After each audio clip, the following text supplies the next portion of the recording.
Iran Trump की निकालेगा हेकड़ी? अगर ऐसा हुआ तो भारत पर क्या गिरेगी गाज? ये सवाल सिर्फ वाशिंगटन और तेहरान का नहीं है, ये सवाल नई दिल्ली का है, ये सवाल आपकी जेब का है, आपके चूल्हे का है, आपकी थाली का है। दोस्तों नमस्कार, मैं आर्यन सिंह, आप देख रहे हैं न्यूज़ डंका। न्यूज़ डंका में आपका स्वागत है। दोस्तों आज बात हो रही है मिडिल ईस्ट में आए तूफान को लेकर। जिस तरह से अमेरिका ईरान पर अपनी दादागिरी दिखाना चाहता है और वह वेनेजुएला के राष्ट्रपति निकोलस मादुरो मोरोस और उनकी पत्नी सिलिया फ्लोरेस को गिरफ्तार कर एक देश पर कब्जा कर लिया है, इसी क्रम में वह अब ईरान पर भी तख्तापलट करना चाहता है। दोस्तों इस बीच अगर ईरान और अमेरिका आमने सामने आए तो सबसे पहले असर भारत पर पड़ेगा। तो सवाल दोहरा है, क्या ईरान ट्रंप की हेकड़ी निकालेगा? और अगर निकाली तो भारत क्या करेगा? डोनाल्ड ट्रंप नाम नहीं, एक तूफान, एक ऐसी राजनीति जो दोस्ती नहीं दबाव में विश्वास रखती है। जब ट्रंप ने ईरान न्यूक्लियर डील तोड़ी तो भारत ने सबसे ज़्यादा कीमत चुकाई। भारत जो ईरान से सस्ता और भरोसेमंद तेल लेता था, अचानक अमेरिकी प्रतिबंधों के जाल में फंस गया। तेल बंद, पेमेंट चैनल बंद और चाबहार पोर्ट जो भारत का अफगानिस्तान और सेंट्रल एशिया का दरवाज़ा था, खतरे में पड़ गया। और अब ट्रंप की वापसी की आहट के साथ वही पुराना डर, क्या इतिहास दोहराया जाएगा? ईरान भारत के लिए सिर्फ एक देश नहीं, ईरान भारत के रणनीति ज़रूरत है, क्योंकि पाकिस्तान के रास्ते भारत को एशिया बंद है, चीन चारों तरफ से दबाव बना रहा है और ऐसे में ईरान ही वो ज़मीन है जहां से भारत मिडिल ईस्ट, रूस और यूरोप तक पहुंच बना सकता है। चाबहार पोर्ट ये सिर्फ बंदरगाह नहीं, ये भारत का जवाब है चीन के ग्वादर और बेल्ट एंड रोड को। अगर ईरान अस्थिर हुआ तो चाबहार खतरे में पड़ेगा और फ़ायदा किसे मिलेगा? सीधा चीन को। अब सोचिए, अगर ट्रंप ईरान पर दबाव बनाते हैं और ईरान पलटवार करता है तो पहला धमाका होगा हार्मुज स्ट्रेट में, जहां से भारत का करीब 60% तेल आयात जुड़ा है। अगर वहां टैंकर रुके तो पेट्रोल 120 नहीं 200 पार जाएगा। रसोई गैस, डीजल, ट्रांसपोर्ट, महंगाई और ये सब सीधे आम भारतीय की कमर तोड़ेगा।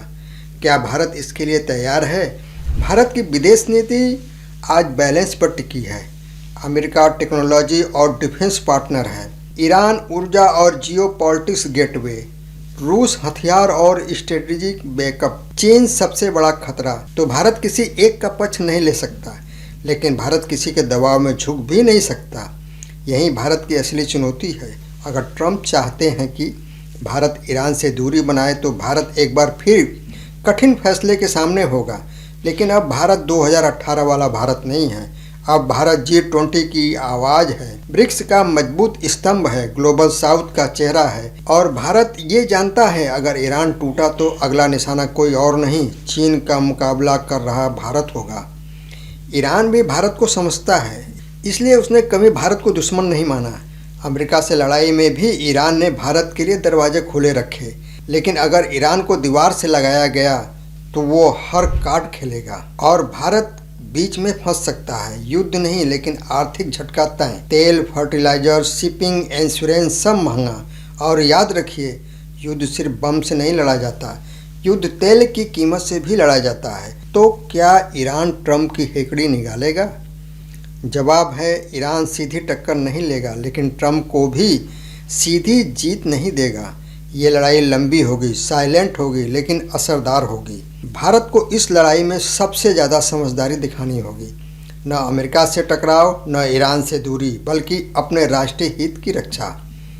अब भारत के सामने सबसे बड़ा सवाल यही है, क्या हम दूसरों की हेकड़ी की कीमत खुद चुकाने को तैयार हैं? या फिर भारत अब अपनी शर्तों पर खेलेगा? क्योंकि अगर ईरान और ट्रंप की टक्कर बढ़ी तो आग तेहरान में नहीं दिल्ली तक पहुंचेगी। और इतिहास गवाह है, जो देश समय रहते संतुलन नहीं साधता वही सबसे ज़्यादा जलता है। दूसरी ओर सबसे बड़ी बात, हारपुज जल डमरू मध्य बनेगा अमेरिकी युद्धपोत का कब्रगाह, दुनिया की सांस की नली जहां से हर 5वां तेल टैंकर गुजरता है। और अब यही जगह बन सकती है अमेरिकी युद्धपोतों का कब्रगाह। सवाल सीधा है, क्या अमेरिका ईरान की सरहद पर एक और गलती करने जा रहा है? ईरान खुले युद्ध की धमकी नहीं देता है, वो जाल बिछाता है। तेज रफ्तार नौकाएं, सी माइंस, ड्रोन हमले और किनारे से दागी जाने वाली मिसाइलें हार्मुज को मौत का गलियारा बना सकती है। अमेरिकी एयरक्राफ्ट कैरियर समुंदर में ताकत दिखाते हैं, लेकिन सकरे जल डमरू मध्य में यही विशाल जहाज सबसे आसान निशाना बन जाते हैं। अगर एक भी युद्धपोत क्षतिग्रस्त हुआ तो तेल नहीं, पूरी वैश्विक अर्थव्यवस्था डूबेगी और युद्ध की आग मिडिल ईस्ट से निकलकर पूरी दुनिया को जला देगी। यही वजह है कि अमेरिका धमकी देता है, लेकिन वार करने से पहले 10 बार सोचता है, क्योंकि हार्मुज में एक चूक इतिहास बदल सकती है। अब सवाल यही है, क्या हार्मुज सिर्फ जल डमरू मध्य रहेगा या फिर अमेरिकी हेकड़ी का अंतिम ठिकाना बनेगा? दोस्तों, आपसे निवेदन है कि आप हमारे वीडियो को अधिक से अधिक लाइक, शेयर, कमेंट और सब्सक्राइब अवश्य करें। धन्यवाद।